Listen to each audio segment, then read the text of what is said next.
Doctor on the edge എന്ന ഡ്രാമയുടെ 8ാമത്തെ episode ആരംഭിക്കുന്നത് മുത്തശ്ശി മിജയുടെ മരണത്തിന് ശേഷമുള്ള ഹൃദയഭേദകമായ സംഭവങ്ങളോടെയാണ്. മുത്തശ്ശിയുടെ ശവസംസ്കാരം നടക്കുമ്പോൾ ഹാരിയെ എവിടെയും കാണാനില്ലെന്ന് ദ്വീപ് നിവാസികൾ ശ്രദ്ധിക്കുന്നു. കുറച്ചു നിമിഷങ്ങൾക്കു ശേഷം മുത്തശ്ശിക്ക് ഏറ്റവും ഇഷ്ടമായിരുന്ന ചൂടുള്ള പാസ്തയുമായി ഹാരി എത്തി അത് സ്മാരകത്തിന് മുന്നിൽ നിശബ്ദമായി വെക്കുകയാണ്.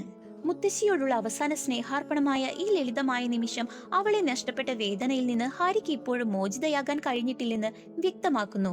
അന്ന് വൈകുന്നേരം ഹാരി ജിയുയോട് തന്റെ മനസ്സ് തുറക്കുന്നു. മുത്തശ്ശിക്ക് താൻ കരയുന്നത് കാണുമ്പോൾ ഏറ്റവും വിഷമമായിരുന്നതിനാൽ ഇനി ഒരിക്കലും കരയില്ലെന്ന് അവൾ സ്വയം വാഗ്ദാനം ചെയ്തിരുന്നുവെന്ന് അവൾ പറയുന്നു. എന്നാൽ ജിയുയെ കാണുന്ന ഓരോ തവണയും അടക്കി വെച്ചിരുന്ന എല്ലാ വികാരങ്ങളും വീണ്ടും പുറത്തു വരുന്നുവെന്നും അവൾ സമ്മതിക്കുന്നുണ്ട്. അതുകൊണ്ട് തന്നെ കുറച്ചു കാലത്തേക്ക് തന്നെ കാണാത്തതുപോലെ നടിക്കണമെന്ന് അവൾ ജിയുയോട് അഭ്യർത്ഥിക്കുന്നു. കാരണം അവന്റെ മുന്നിൽ ശക്തമായി നിൽക്കാൻ തനിക്ക് കഴിയില്ലെന്ന് അവൾക്കറിയാം. പിറ്റേന്ന് രാവിലെ മുത്തശ്ശിയോടൊപ്പം താമസിച്ചിരുന്ന ശൂന്യമായ വീട്ടിൽ ഹാരി ഉണരുന്നു. നിശബ്ദത നിറഞ്ഞ ആ വീട്ടിൽ അവൾ തറയിൽ കിടന്ന് ഏകാന്തതയുടെ ഭാരത്തിൽ തളരുകയാണ്. പിന്നീട് അവൾ പബ്ലിക് ഹെൽത്ത് സെന്ററിലേക്ക് മടങ്ങിയെത്തുമ്പോൾ എല്ലാവരും അവളെ സ്നേഹത്തോടെയും കരുതലോടെയും സ്വീകരിക്കുന്നു. അവൾ ഒരിക്കലും ഒറ്റയ്ക്കല്ലെന്ന ബോധ്യം എല്ലാവരും അവൾക്ക് നൽകുന്നുണ്ട്. അവരുടെ ദിവസം മറ്റൊരു അടിയന്തര സാഹചര്യത്തിലേക്ക് മാറുന്നു. നിർമ്മാണ സ്ഥലത്ത് അപകടത്തിൽപ്പെട്ട ഒരു തൊഴിലാളിയെ ഗുരുതരമായ കഴുത്തിലെ പരിക്കുമായി ആശുപത്രിയിൽ എത്തിക്കുന്നു. ജിയുയി, ഹാരി, ചിയോൺ എന്നിവർ ചേർന്ന് രക്തസ്രാവം നിയന്ത്രിക്കുകയും രോഗിയുടെ നില സ്ഥിരപ്പെടുത്തുകയും ചെയ്യുന്നു. സമീപത്തെ നിർമ്മാണ പ്രവർത്തനങ്ങൾ കാരണം മെഡിക്കൽ ഹെലികോപ്റ്ററിന് ഇറങ്ങാൻ കഴിയാത്തതിനാൽ രോഗിയെ മെഡിക്കൽ ബോട്ടിൽ കൊണ്ടുപോകേണ്ടി വരുന്നു. അതോടെ രക്ഷാപ്രവർത്തനം കൂടുതൽ സംഘർഷഭരിതമാവുകയാണ്. നിർമ്മാണ സ്ഥലത്ത് തൊഴിലാളികളും അവരുടെ മേൽനോട്ടക്കാരനായ ബ്യോങ് ചോളും തമ്മിൽ തർക്കം പൊട്ടിപ്പുറപ്പെടുന്നു. അസാധ്യമായ സമയപരിധിക്കുള്ളിൽ ജോലി പൂർത്തിയാക്കാൻ നിർബന്ധിക്കുന്നതിനാലാണ് അപകടങ്ങൾ ആവർത്തിക്കുന്നതെന്ന് തൊഴിലാളികൾ ആരോപിക്കുന്നു. ജോലിസ്ഥല സുരക്ഷാ നിയമങ്ങളെക്കുറിച്ച് ഹാരി ഓർമ്മിപ്പിച്ചിട്ടും ബ്യോങ് ചോൾ അവളുടെ വാക്കുകൾ പൂർണ്ണമായും അവഗണിക്കുകയാണ്.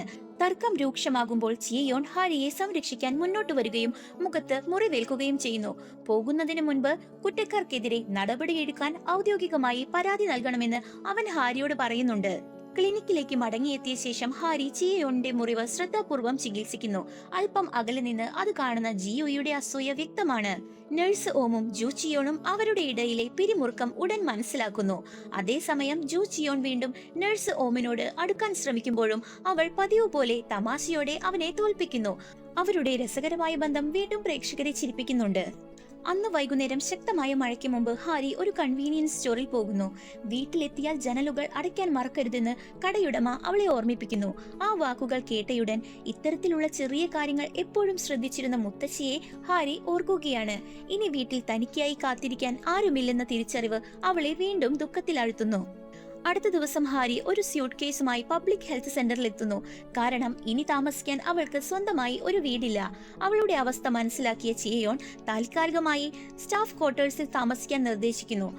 മറ്റുള്ളവരുടെ സഹായം സ്വീകരിക്കാൻ ആദ്യം മടിച്ചെങ്കിലും ഒടുവിൽ ഹാരി അതിന് സമ്മതിക്കുകയാണ്. അതേസമയം നഴ്സ് ഓമിനൊപ്പം താമസിക്കാമെന്ന് കരുതി സന്തോഷിച്ച ജു ചിയോൺ അവളുടെ അതിഥി യഥാർത്ഥത്തിൽ ദ്വീപിലെത്തിയ ഒരു പഴയ സുഹൃത്താണെന്ന് മനസ്സിലാകുന്നു. അവന്റെ നിരാശ നിറഞ്ഞ പ്രതികരണം ഈ എപ്പിസോഡിലെ ഏറ്റവും രസകരമായ രംഗങ്ങളിൽ ഒന്നാകുന്നു.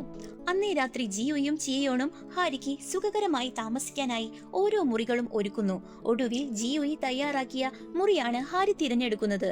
അത് മുമ്പ് ജിയുയുടെ സ്വന്തം മുറിയായിരുന്നതിനാൽ അവനത് നിശബ്ദമായി അവൾക്കായി വിട്ടുകൊടുക്കുകയും അടിയന്തര ഡ്യൂട്ടിയിലായതിനാൽ സ്വയം ഹാളിൽ ഉറങ്ങാൻ തീരുമാനിക്കുകയും ചെയ്യുന്നു.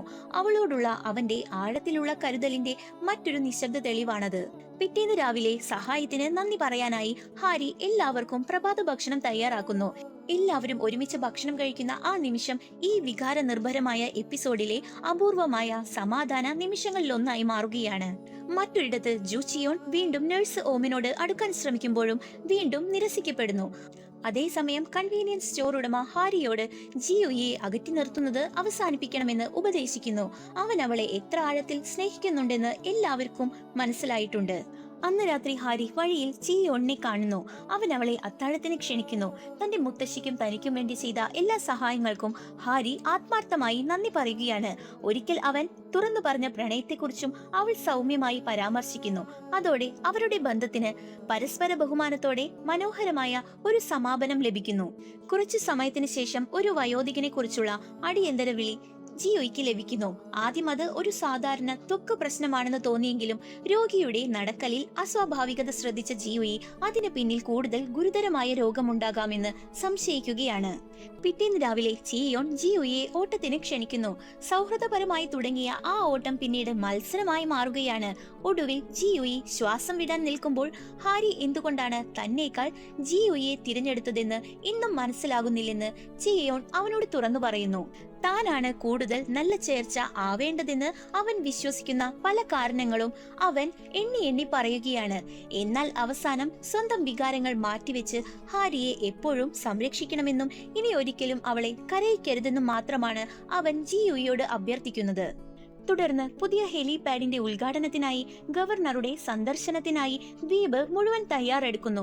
ചടങ്ങിൽ എല്ലാവരും പങ്കെടുക്കുമ്പോഴും ഗവർണർ സമൂഹത്തേക്കാൾ സ്വന്തം പ്രചാരണത്തിനാണ് കൂടുതൽ പ്രാധാന്യം നൽകുന്നതെന്ന് ക്ലിനിക്കിലെ ജീവനക്കാർ സംശയിക്കുന്നു.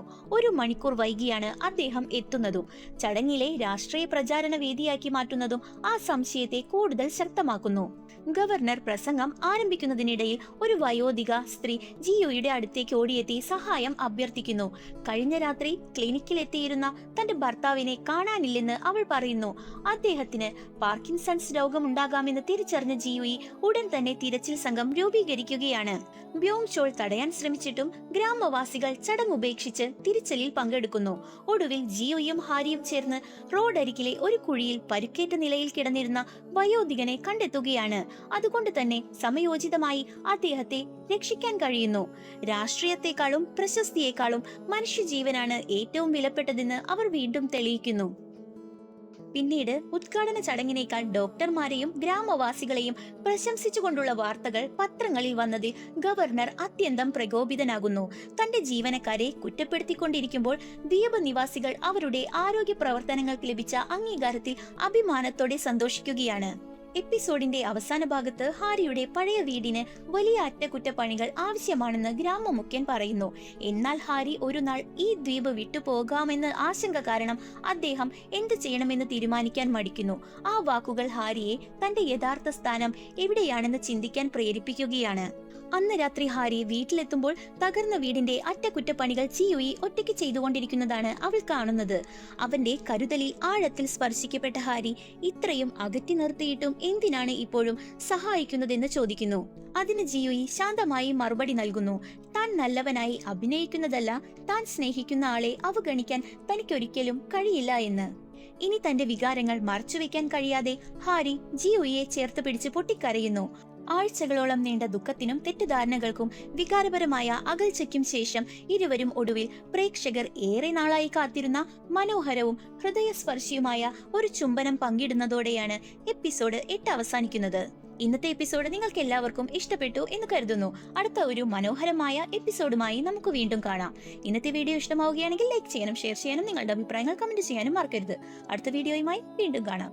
ബൈ.